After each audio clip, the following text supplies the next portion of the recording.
Okay, narito tayo ngayon sa kitchen at gumagawa ang ating dalaga na isang Japanese food.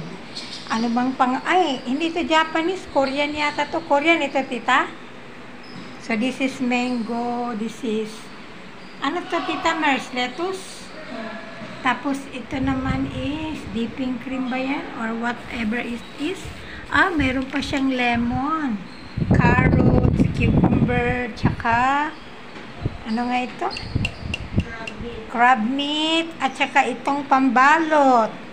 Ano bang tawag sa pambalot na yun? Spring roll rice paper. So,